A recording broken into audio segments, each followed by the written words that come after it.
Come on, guys, let's talk about it because I feel like this is a lot of this is the not number one, but this is one of the top reasons why people don't think that they can be flight attendants with pets, and some can't. Let me go ahead and tell you my story. So, a lot of you don't even know how obsessed I am with my dogs or with dogs in general. I don't focus that aspect of my life on this platform, but when I tell you, I am obsessed. I even have my dog's paw tattooed on me. Um, yeah, and I don't like talking about it because it's so emotional and it was such a traumatic experience. So, I guess let's just start from the beginning. So when I first got into the vet industry, I never owned a pet. When I was growing up, never had any dogs, never had any cats, none of that, right?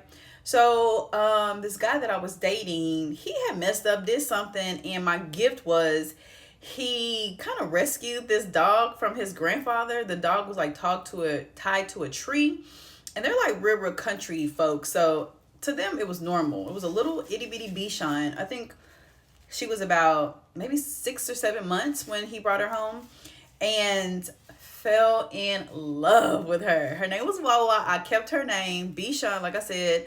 And I was just obsessed with her. I had Wawa for years. Like, if that thing could talk, she could tell you some stories because she didn't seen the revolving doors. She didn't seen them come in and come out, child.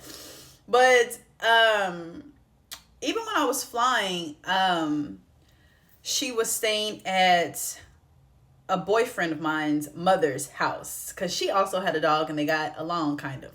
So Wawa was in and out. You know, when I finally got her back, I won't say finally got her back. She was only with them for maybe like a year or so. But she lived to be like 14 or 15 years old, right? And I took great care of my dogs. Excellent care. Pet insurance, all that. So while I was working at my vet clinic, a dog just walked in, like a little puppy just walked in into my vet clinic. I worked at Banfield in the Woodland area. And when I say walked in, no leash, no owner, just just walking in our store. And it was right before Harvey. And so we're like, where did this dog come from? And they were thinking like it was a homeless man outside. They're like, oh, that must be, his dog. So if you ever work in a vet clinic, child, we gonna take some dogs. So we took the dog in. We tested the dog for everything. It was, I think, 4 weeks old. It didn't have anything but fleas and tapeworms. That was it. So the dog stayed at our facility for a couple of days, and then I don't know. One day I was just like, I want this dog. And I called my boyfriend at the time. He was like, don't you bring that dog home. And I was like, okay. But I did anyway. So I brought her home. We end up naming her Squirrel. And she was an itty bitty little puppy. Like she could like, just sit in my hand. Baby, Squirrel grew up to be a bear. Like, she got huge, huge. She had to be like almost 80 pounds. And I was not expecting it. I thought she was gonna be, small like Wawa. So boom, I'm single now. I got both of my dogs. We living our best life. And then COVID hit.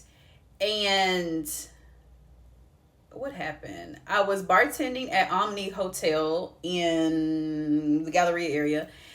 So they laid everyone off, and I was like, I gotta really like figure out my life. In the midst of all this, Wawa, she kept having seizures, and I knew from my experience, I knew that one of the seizures was going to be her last one. And unfortunately, that happened, I think maybe right when COVID hit or a little bit before it hit.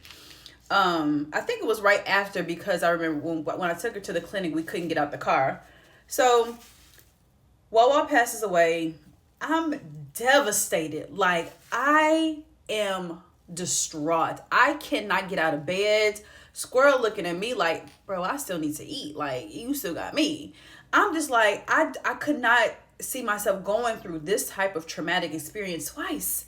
Like, I couldn't. It took a lot out of me. Like, I'm grateful that COVID was around the time that it was because there was no way that I was going back to work. Like, no way. I was just too sad, depressed.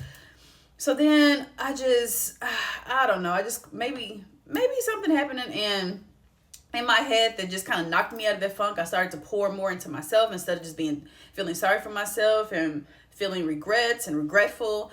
So I decided to get my real estate license during COVID. So I got my real estate license during COVID, still had Squirrel. And then I just felt a little bit of emptiness. And I've always wanted to go back to flying. And I was out for a couple of years. And I don't know why my lip is sweating, guys. I don't know. Anyways.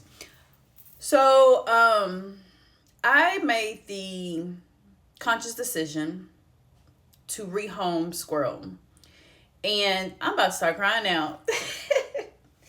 If I can tell you, it was so traumatic because you don't know what these people are about. You know, some people, they just want dogs and they want dogs to be outside. Squirrel was not an outside dog. Squirrel was like, she had breakfast, lunch, and dinner. She slept in my bed. I wasn't putting her up for any company. Like, if you was going to come up my house, you was going to deal with Squirrel. Like, she was my everything. And I could not imagine me putting her, I'm going to start crying, me putting her in the arms of somebody that could abuse her. Like, that's all I kept thinking about. Like, what if these people aren't good to her? So I'm freaking out. My mom is not like a dog person like me. So she kept Squirrel for almost a year. But then she was just like, Squirrel, we gotta find a home for her. So I got an opportunity to go to get offered a training day for my current airline. But I was like, if I can't find a home for Squirrel that I feel good about, I'm not going to training. So I'm looking. And then I post on Facebook, yo, my high school teacher responded to me. She was like, hey, my friend's family, they just lost their dog. It's an older couple. They both are retired, both stay at home, and they just need something to love on. And I was like, and they live in Fort Worth. And I was like, great, like, let me go see them. So we kind of had like a trial play date. So I took Squirrel to them, and instantly I was just like, oh, I feel good about this. Like, I feel good about this decision. So their house was nice. My concern was I wanted them to be able to afford her vet bill, or, you know, just her life if something were to happen. So she says, well, why don't we have Squirrel spend the night and we'll, you know, do a little trial. So, y'all, I think Squirrel spent the night maybe on a Tuesday, and that was the last time I saw her. That family loved her so much, they decided to keep her. And I was off to training within a couple of days. And the first week of training, I was just so sad. I was so sad because I wanted to make sure that I made the right choice. In my heart, I felt that I did, but you just never know. And then one little incident happened. So the lady would call me. She would give me updates and send pictures of me. And then one day she's like, oh, you know, by the way, we did, you know, change Squirrel's name. You know, we're calling her, I think her name is Sadie Bay. And this was almost going on week 2 of training. I lost it. I don't know what it was about a name change. I just lost it. Even now, I'm just getting so emotional. Because it was like, no, you know, her name is Squirrel. Like, her name is Squirrel. But the lady, she broke it down to me like, I'm going through my grieving period, giving up Squirrel, and they're having to do their own little situation on their end. So they have to acclimate just like I'm acclimating. So I just made a decision to discontinue contact because I couldn't take it. I could not take all the changes and hearing about her and not being able to see her. So I just prayed about it. And the only reason why, y'all, I'm here at my current airline is because I felt good in my heart about that family taking my dog.